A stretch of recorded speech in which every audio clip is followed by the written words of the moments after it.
It's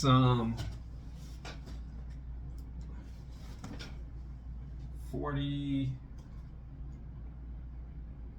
47 degrees outside. I'm trying to wait till it heats up. Got this new LED light holder with an iPhone mount, so you guys can start seeing my hands. I'll make it work. With ring light, 67 inches tall, inline remote, 360 ball head, blah blah blah. Anyway, we were watching a show last night called again, the 90 Day Fiance, and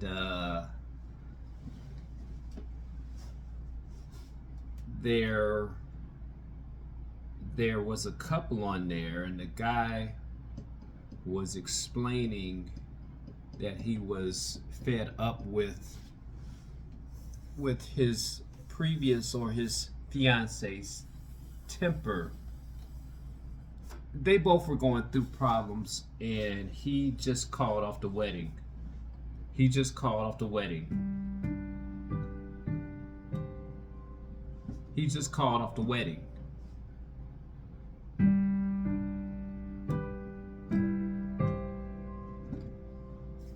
He just called off the wedding all of a sudden, and both of their issues were and you could tell that she really loved him. I'm gonna go back to there.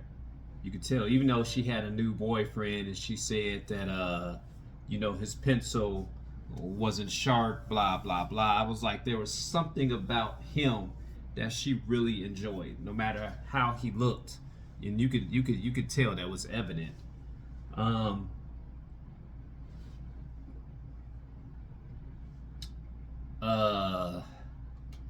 And I told my wife, I said, the issue that's happening with them is that they've come to a break point. They've come to a break point. Let me go get a towel for this keyboard. They've come to a break point, and somebody has probably said something numerous times and times again. And when you have that happening and there is no change, explosions happen. Boom. A wedding is called off. Boom. Somebody has a breakdown. Somebody has a breakdown. And I told my wife, I said, usually I will continue to have the conversation with you in hopes of change. If there's bad behavior, I'll keep having the conversation. I'll keep having the conversation in hopes that there's change. And she said, well, what if it doesn't change? What if it doesn't change? My response to her was, I said, if that person doesn't change their behavior, that their person or their partner does not like, I said, that means that person that does not change the behavior doesn't value the relationship enough to change. Doesn't value the relationship enough to change. And that's not good for the relationship. It's kind of like if you're coming in late for work, and they'll talk to you per HR policy. They've got to talk to you. They've got to document it. They've got to work with you. And eventually, if you keep coming in and you don't fix that behavior, that means that you don't care. And eventually you get fired. That's eventually what happens. Your job, your termination, whether it's a marriage or a relationship or a friendship ending, eventually it ends. It goes down in burning flames. That is the end result of not changing. That's what happens. One person doesn't value the relationship enough to change. If Tommy is liking all these pictures and coming in late and intoxicated, and his wife keeps telling him, hey, this is hurting me, he does not care, That is that, and he keeps doing the same thing. He does not care enough to change. He is abusing her. That is the definition of abuse.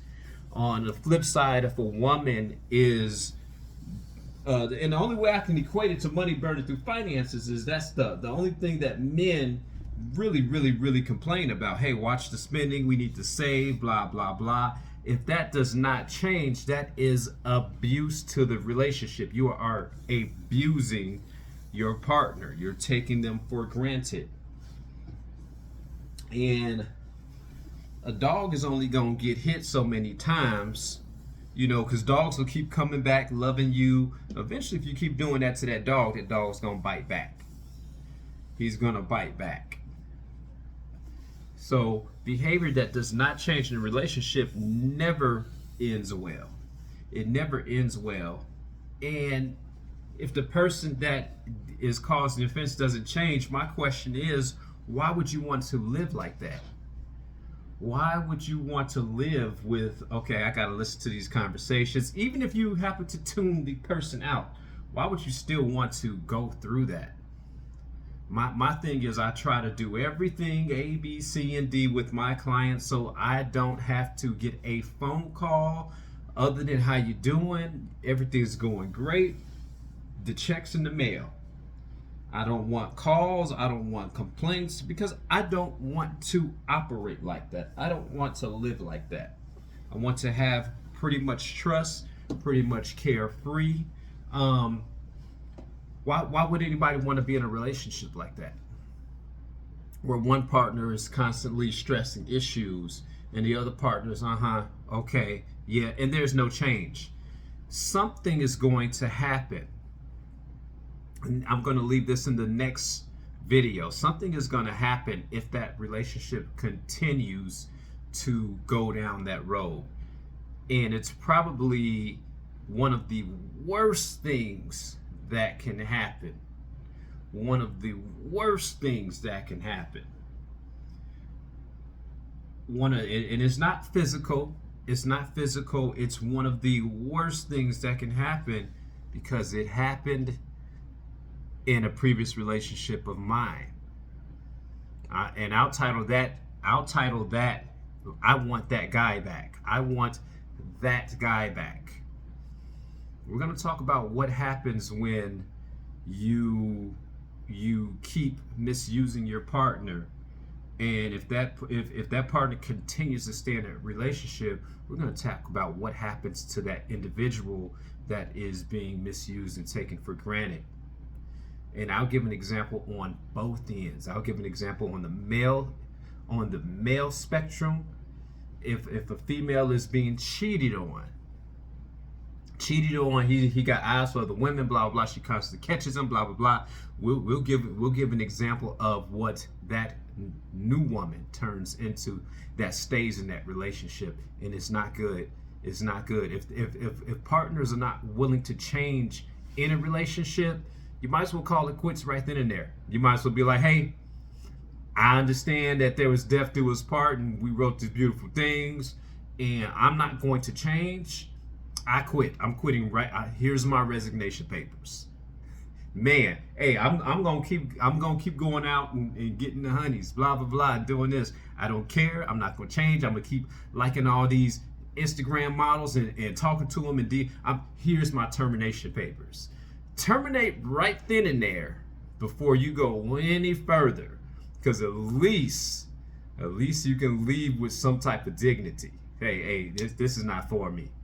This is not for me. I'll have an example. I took on a client that I had let go of, and I took him back on in hopes that he had got better accounts and he just needed new help. And he paid. He was a great payer. It's just his pools were Airbnbs, blah blah blah.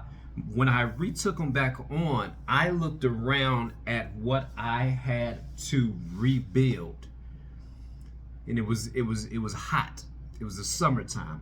I said he could have at least told me what I was getting into. This house is being sold. This pool is green as a swamp.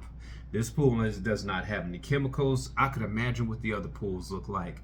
I had a choice right then and there. I can struggle through it, beat my chest, struggle through it, save the day again like I previously did, or I did the mature thing. I said, hey, I didn't even give them a reason why. I said, I'm not going to be able to take on your service. I'm not going to be able to complete your service. I thank you for the consideration, and here's my papers. I'm done. So before I even got into it, and started to work, and mind you, I started doing minor work, and then I started feeling some type of way. Some type of resentment, some type of he should have told me, some type of this, some type of that. I started feeling some type of way, and I didn't want to work like that. I was like, nah, I'm not going to work like this. I'm going to do the respectable thing to this person and tell him that I am not suited for his service. I've sent pictures. I tried. I even mentioned draining the pool. I mentioned all these things, and they weren't willing to change. They weren't willing to buck on it. So wait. You gonna have me break my back? Yeah, you paying me, but you gonna have me break my back, my sweat, my blood, my tears. Let me just not do this. Because there's other easier pools out there. There's other easier people out there that's more appreciative, that's willing to, hey, let me work with you. Let me help you build. Let me make sure we both are content. And I bowed out. Thank you, but no thanks. And I did that way ahead of time, literally before I even started looking at all the other accounts. I left with my respect. I left with my dignity. I didn't leave like, oh, this guy, it's taking too long to do this job because I had recommended faster ways. You didn't change. So what happened was, if I can't change you, guess who makes the changes? And it wasn't good for him. It wasn't good for him trying to sell a house at the height of summer, trying to do everything himself. And yeah, I'm willing to work with you on this. And keep in mind, I'm not the highest guy in town, and I'm not the lowest guy in town, but I'm the fairest. He'll find somebody, but that somebody just wasn't my body. I'm done. So, going back to the topic of conversation, what happens if your partner doesn't change? Part 1. There's a part 2 to this. There is a part 2 to this. What happens to the relationship if they don't change?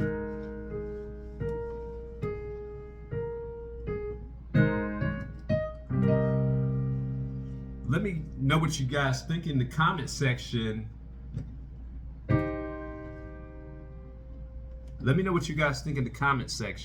Like, subscribe, hit the bell notification, and share. Part 1.